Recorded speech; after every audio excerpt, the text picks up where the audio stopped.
Dato vero di Stefani può dire quello che vuole, ma siccome i numeri e i fatti parlano più dei proclami e delle parole, è il dato vero che abbandona totalmente politicamente Venezia, perché ci sono 5 assessori padovani, che non è una colpa, ma 5 assessori padovani e uno solo veneziano, dato vero che il peso politico si è spostato non più sulla città capoluogo ma su Padova, è dato vero che si è deciso di abbandonare completamente Venezia, perché la disparità di 5-1 dice tutto. E il secondo elemento è che fino alla fine dell'ultima legislatura proclami, promesse al mondo della pesca, grandi passerelle, grandi tutto, e ci troviamo che in conferenza stampa, piuttosto che nei comunicati stampa, non è stato annunciato chi fosse l'assessore alla pesca. Vorrei ricordare che in quel momento noi eravamo con i pescatori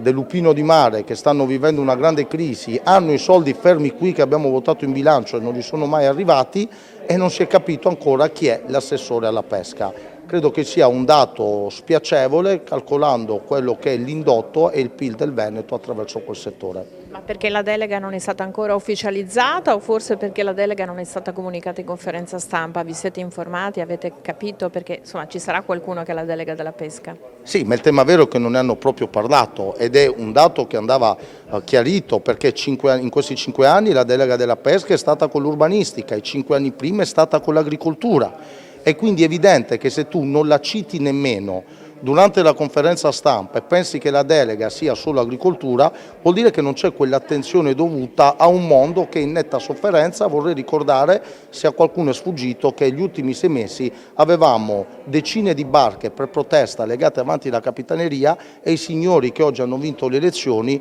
erano a fare la passerella dal prefetto in Capitaneria, in giunta e in consiglio, e oggi non c'è neanche un cenno al mondo della pesca. Credo sia molto spiacevole, perché ricordiamo che il Veneto è una regione costiera, la pesca esiste ed è un punto importante del PIL col suo indotto.